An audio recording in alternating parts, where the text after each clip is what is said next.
Martin, thank you so much for making the time, and delighted to have a chance to speak to you again, especially since it's been months since we spoke last, and a lot has changed.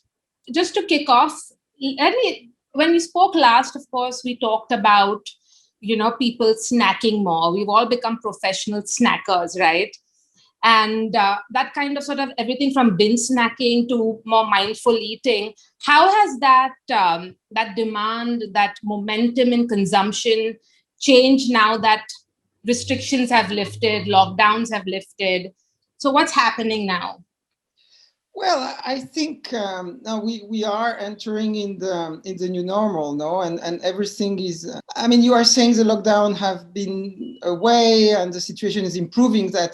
I'm not sure I see it exactly that way. I think the situation is still very complicated in most of the markets, and consumers are still confined at home. Travel is not happening. People are, when they can, are working from home. So the big changes we observed at the beginning of COVID are remaining, no? And so the big changes in habits or in behaviors are staying, and I would say will continue to stay for a long time, because it is going to stay. And I think we need to learn to live with COVID, and so yes, I see the changes installing themselves actually, and some of the accelerations we have seen, like for example, e-commerce is definitely sticking and will continue to grow. I'm convinced about that. And as far as snacking is concerned, yes, consumers are already telling us that they are snacking more, they are snacking at home. So all of that is still very true. Mm-hmm. So the momentum you gained during the initial days of the lockdowns and pandemics is still sustained. Yeah, definitely. We have published our results not so long ago, and we did overall with ups and downs, obviously, because the context was very complicated, but a good year, and some of our core categories have been reacting quite well to the pandemic. So we were quite lucky on that side. Some less, but overall we are in a good situation, definitively. So I really want to talk about one of the big things that Mondelez did last year, which is announce its new global marketing strategy approach, humaning. What is it exactly? How did it come about? I mean, who came up with the term humaning, and what does it look like in action? How do you sort of demonstrate the value of this new idea? Thanks for asking. So, as you know, Mondelez is one of the leader in snacking. We started 3 years ago a new strategy, which was a growth strategy where we wanted to reinstall the consumer at the center of our strategy, change the mindset to really be winning again and gaining share. And so we started reigniting the marketing community, by the way, with a concept which was Ignite Excellence internally, to really put the consumer at the center, put the brands at the center, accelerate our digital transformations. And we had good results. The team reacted super well to that, and we started to see really different ways of doing marketing, new really great work behind the brands. 3 years after, we thought it was a moment to give a second impulse to our community. So it's mostly an internal, let's say, a rally for our marketing community, and we came with this idea of humaning, which can be strange for especially English speakers, but because it's not a real word, right? And but I kind of like it because it obliged you to stop and think, what does they mean by that? No, and it's very simple. The first point is that our products are more than functional products. No, they're more than a chocolate or a snack that gives you energy. They are really part of the life of our consumers. When they speak about our brands, and when consumers speak about our products, they are in very strong part of their life. No, so it's very human. We have a lot of human insights connected to our brands and to the moments where our brands are consumed. So, and that's, I think, our brands are amazing, and they will win if they can connect with the human side of the consumers. No, so what I'm trying to push with our teams is that we need to be at the same time super rational, super quantitative, but at the same time, being able to capture these human insights and each time better. That's the way to win. So that's around the big idea. Then behind that, you have very clear and let's say objective shifts we want to achieve. No, the first one, we want to lead with purpose. We want the brand with the best potential strategy, clear purpose, connecting well with the consumers, and a very clear growth strategy. The second point is that we want to make our products right. No, our big company purpose is about snacking made right, and it starts with delivering the right products for the consumers. So it's about keeping our recipes contemporary. It's about launching the right innovation. So lots of work and hard work there. The third one is about crafting and making sure we have the best creativity to connect with our consumers. You can have the best strategy, you can have the best product.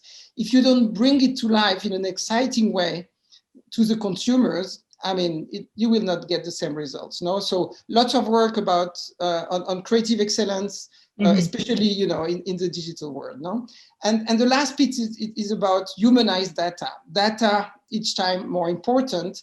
And here we have two big work streams to make that a bit more concrete. One is about personalization at scale. So how do we bring our creativity to more personalization, to connect even more better with our consumers and more individually to be answering to their needs even better.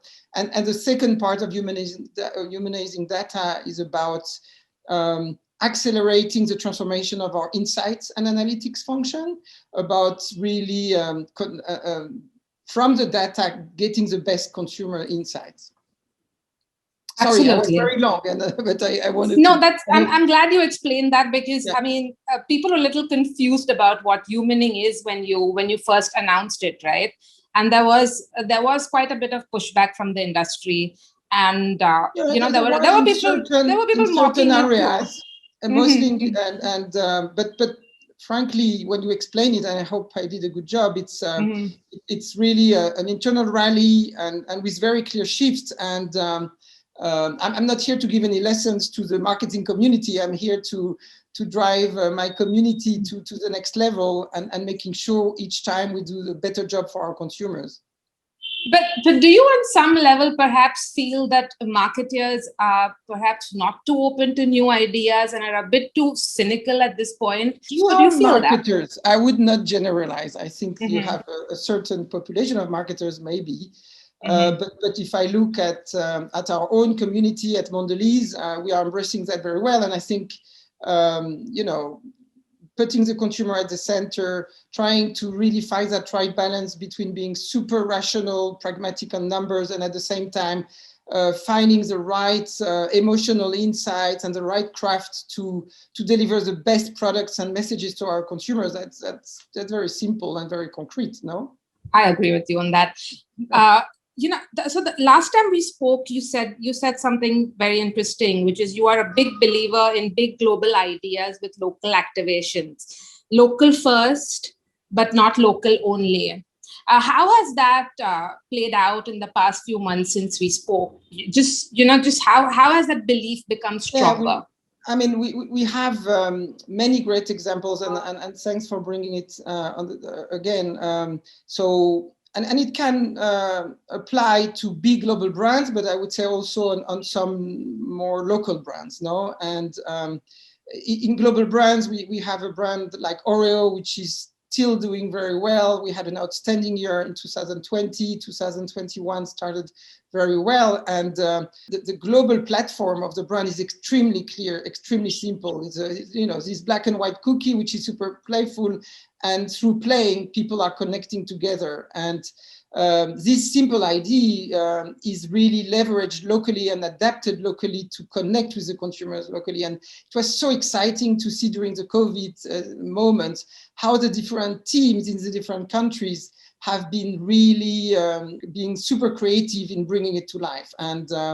And we have a very good example there. Also, for me, I spoke about leading with purpose, finding the right, bringing the purpose of the brand, of a brand like Oreo to life is critical, no? And the US has been doing an incredible work on around the LGBTQ community, and because it's a key topic over there, and the brand has been very active in that field forever, very connected to the brand purpose.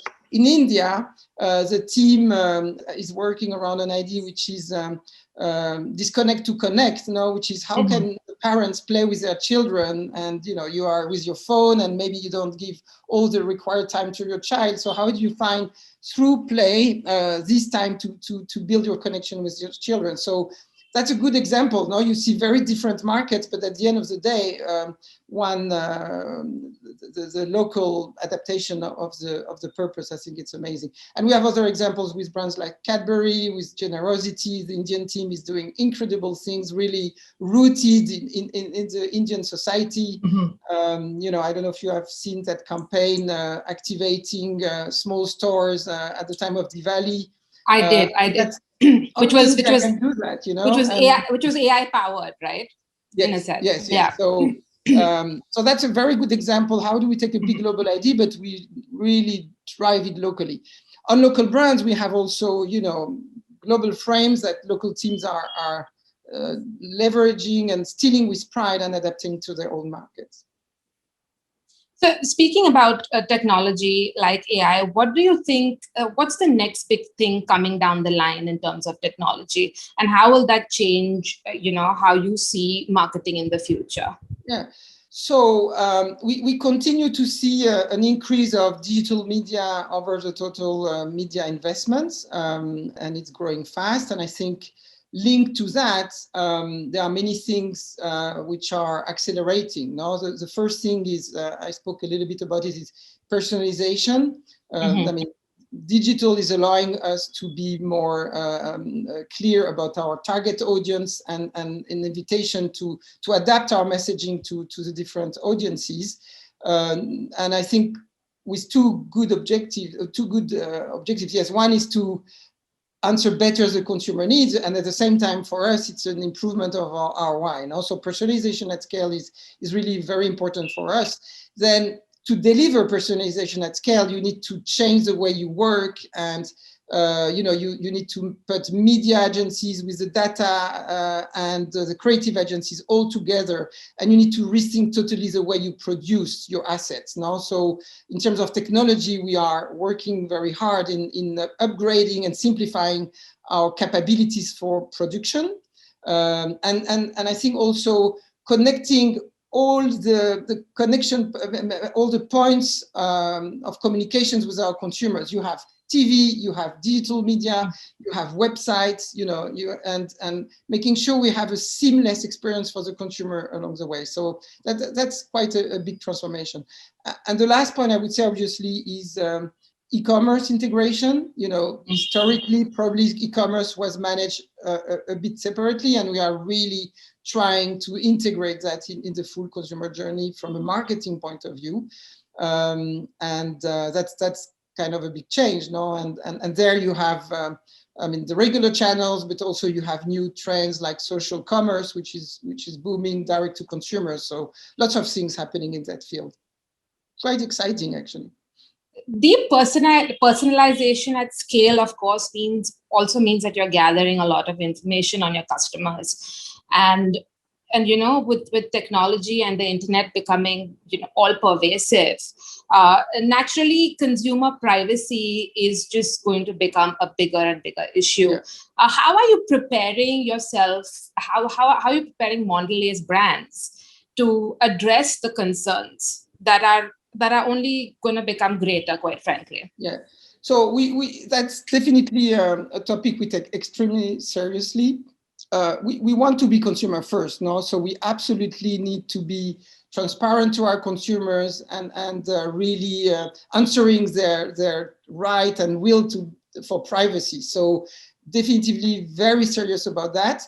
There is a lot of conversations and laws happening in the different markets and countries on that. So level 0, of course, is to be totally answering the request from the industry and from the different markets, but we are trying to put the bar even higher now. So very committed to be transparent on how we manage our data, very committed to do only things which have been approved for the consumers. And when we leverage our data is to do that in an anonymized way, as we say, to just define the right insights, but respect the consumer privacy. So lots of work, and it will evolve, but I think I feel good about that, and we are also working very much with our key partners, Facebook, Google, to make sure we, as one of their key stakeholders, we push them to get also in the right direction. No.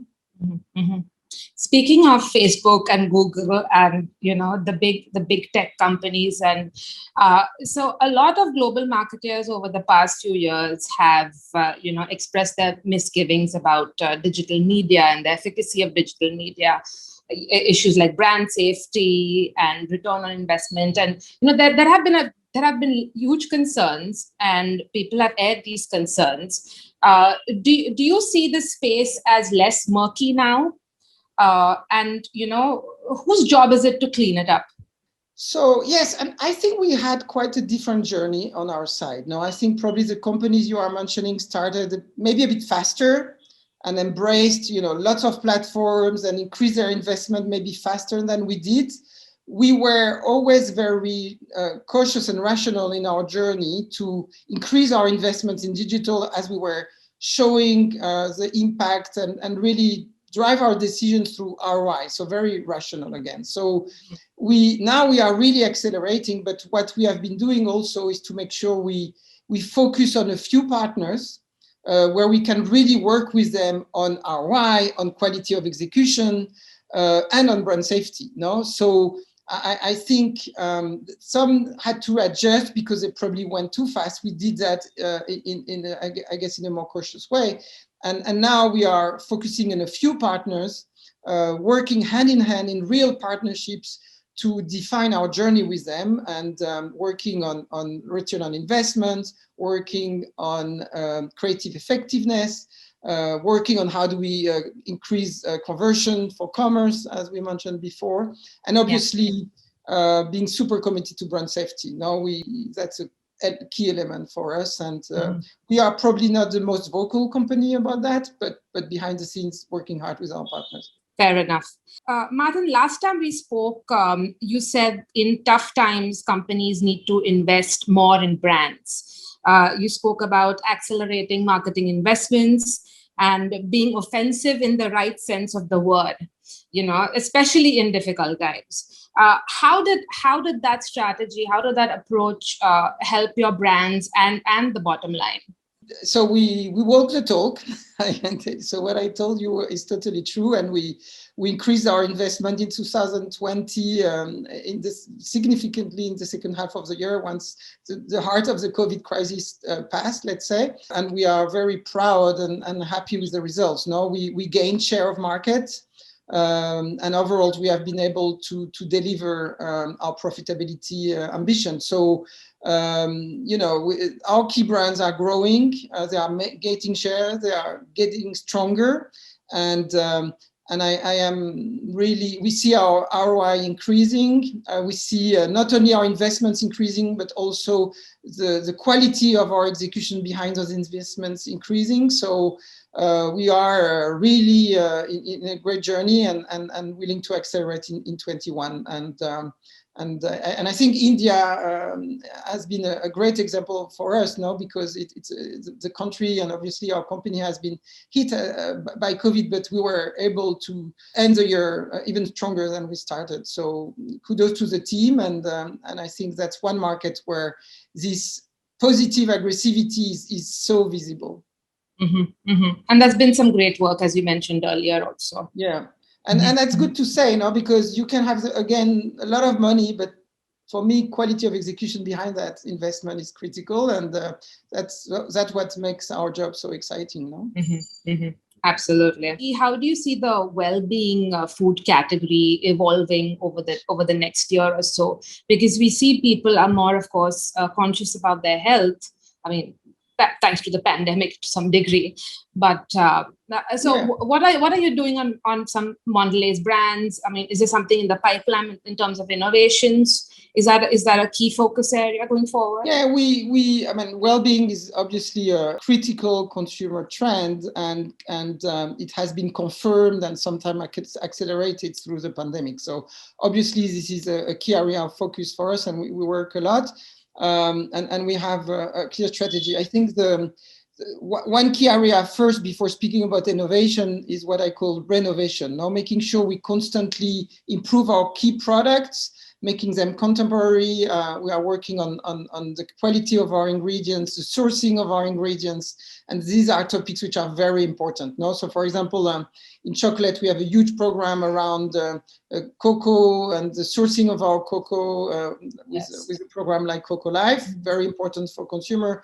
And we have the same for wheat in biscuits. So also sometimes reducing some ingredients of concerns for the consumers. And so working hard on that. On the innovation side, yes, we have different innovation. We just launched, for example, I don't know if you have seen that in the US, Oreo gluten-free. So, on our key products and key brands, launching some better for you option. And it has been a huge hit in the US at the moment. Let's see what the future says, but extremely strong start and great interest from the US consumers. We have launched reduced sugar options, alternatives in Cadbury in some markets. And then we can also work sometimes with more functional offers. So lots of activity in that field. Knowing that we try to stay balanced, because the consumers are really balanced between indulgence and well-being. So if you do well-being product, it needs to be very tasty. That's critical to win. People are not saying I'm ready to eat something less tasty because it's more healthy. That doesn't work like that. And indulgence and pleasure remains a key benefit for the people. So we want and we need to be balanced in that field to win with the consumers. Absolutely. Coming more to the function of marketing and the role of the marketer and the CMO today, what do you think it takes for the marketer to constantly evolve and grow and not perhaps get swept away in this tide of disruption and brought on by technology and of course culture and everything else around us? So the question is really how do you make sure you keep growing as a marketer? I think there is two dimensions to that. The first thing is to make sure you don't lose what is critical and what is basics. And my conviction is that in marketing, you have a few basics that will stay forever. Having the best potential product, having a winning product, building uniqueness, differentiation, these things, and when you build a brand, you need to be polishing that. I often speak about polishing a diamond, And even if the world is changing around you, you need to be keeping that as a key element, And at the end of the day, it needs to stay simple. And I think sometimes as the world is getting more complex, we have the risk to lose those basics and move to areas that you wake up 3 years after where your brand has become something very, very complex. So one thing I'm really trying to build with my team is stay focused on your basics, have a very simple strategy, build from your history, your roots, and keep solid on your feet on the ground, On the other side, the world is moving and we need to adapt to the consumer needs, So definitively being where the consumers are, understanding their trends and what they want is critical, and that needs to fit your core strategy. So definitively, the digital transformation is probably the biggest transformation for marketers. So from a world where we were doing one big message with one big TV advertising, sometimes a bit of press of outdoors, and it was like 6 months work and you were quiet for 2 years. Now it's not like that. You need to think digital first. It needs to be on a phone. It needs to speak to 5 different consumer audiences or cohorts. So that's a big transformation, And how do you keep your brand consistent despite that new complexity? And that's also what we are working hard. And the new also working on the infrastructure behind our brands to live in this digital new world, and working with our partners and new different ways of working. No, so.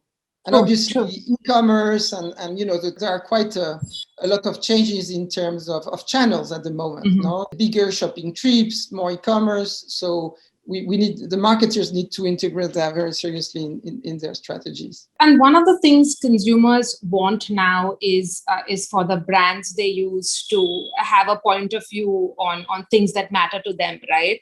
And so Mondelez recently signed up for the Unstereotype Alliance and Free the Work. It was pretty late. So the Unstereotype Alliance came into effect a few years ago. Why did it take so long for Mondelez, which has been driving a lot of the purpose-led work that we see today? Why did it take so long for you to sign up for this? Well, I mean, what I would first say, as you said, is that Mondelez and brands like Oreos, for example, have been very leaders in the field of purpose, and I think so. That's not new for us, no. And we are, as I told you in our strategy, leading with purpose for our brand is critical, and many of our brands have great purposes. Some brands are working on it to say how they can elevate their brand. But it's not new, and we are just reaffirming our commitment to that. And at a moment where it's even more important for the consumers. So it was important already. We are just reaffirming it because it's even more important at the moment. So, and specifically on, so how does that work? It works through the kind of communications we can work, we do, and really taking a stand for a few causes. We spoke about causes around generosity before. I spoke about pride and LGBTQ cause in a brand like Oreo in the US. And many brands now are embracing their different causes and want to take a stand. Then you speak about Free the Work or Unstereotype Alliances. Yes, partnering with some experts to help you even get better, probably kind of understand some benchmarks or get some KPIs on what we do. No, so we want to be better at what we show in our advertising. In the case of Unstereotype Alliance, is making sure we represent the society as it is and we don't push stereotypes, and they can help with us with that. And then Free the Work is make sure that not only in front of the camera we are showing the diversity of the society, but also behind the camera. No, so and that's quite interesting because I'm convinced that doing that we will get better work. I'm convinced about that. So people and planet before profit. I mean, how does that help brands when you have that approach to your company, in your company? How does it help both the brands and the business? Yeah, I am convinced that the way to grow today is really to embrace people, well-being, sustainability. That's what consumers are asking to us now.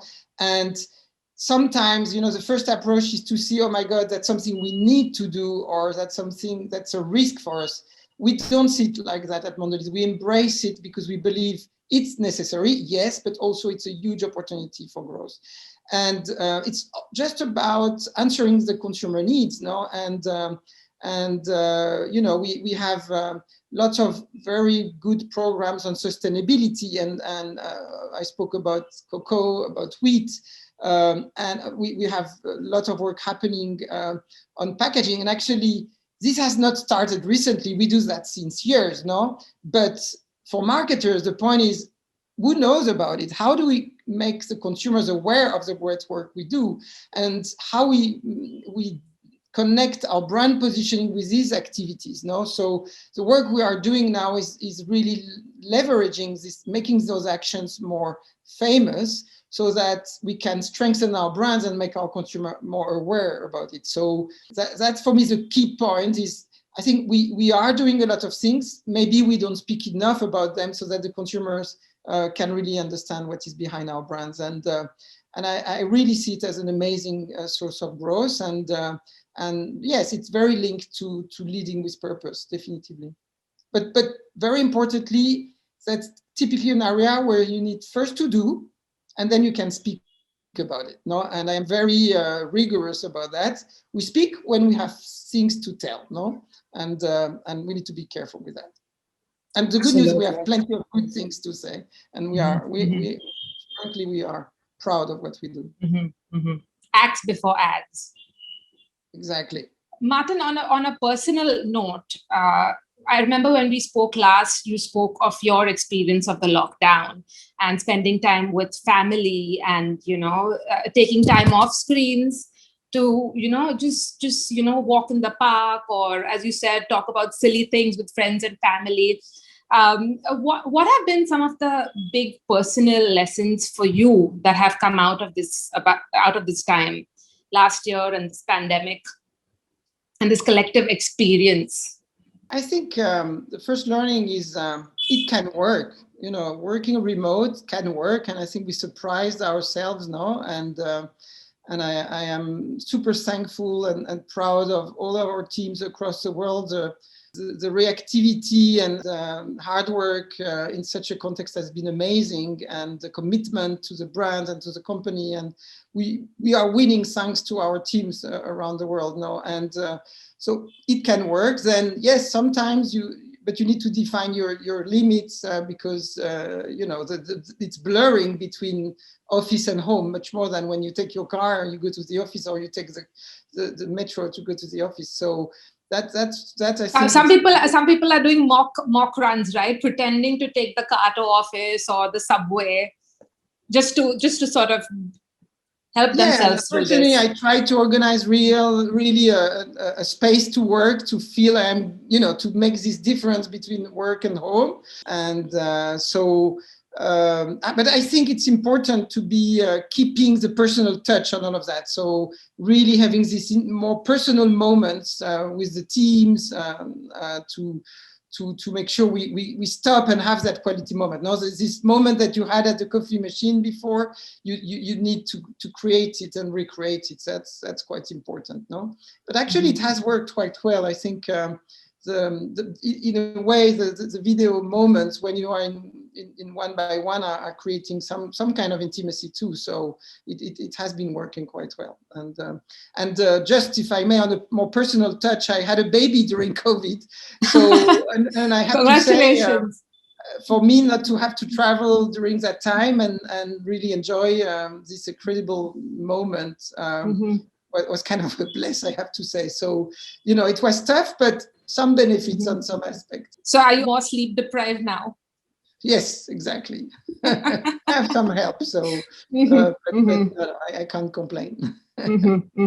Brilliant. We saw some great work in India also. I mean, you mentioned a few of the campaigns, and super proud about our Indian team. I think they are leading the way in many aspects. India has been super hit by COVID, obviously, and despite that, the performance has been outstanding. And our brands, Cadbury, Oreo, Silk, Bournvita, I mean, it's a pleasure for me. I open the door of India and look at the work, and wow, so I don't know if they will listen to it, and I'm probably not saying it enough, but congrats to the team and the agencies. Actually, I want also to thank partners because we don't do it alone. Just quickly, if I have another minute on your agency partners, how has that relationship changed during this time? It's been a very difficult year for ad agencies across the world, of course. How has your relationship with your agency partners changed? I think it has gotten stronger. I mean, we have done a huge transformation of our agency strategy 2 years ago now in terms of creative agencies, and we have streamlined the number of partners across the world and really trying to build stronger partnerships. We have now around 5 core agencies across the world. And during the pandemic, they have reacted in an outstanding way. And who could imagine 2 years ago that you could do a new campaign remotely and shooting films in such a complex context, and they have made it possible. And so kudos to the teams and the agencies around the world. And I feel it has brought us closer, so and I'm very, very thankful to our different partners across the world. Brilliant. Thank you so much for your time again, Martin. And have a great week. You too. Thank you so much. And thank you so much for the interest in our company and brands. Bye. Thank you very much. Bye. Bye, Martin. Bye.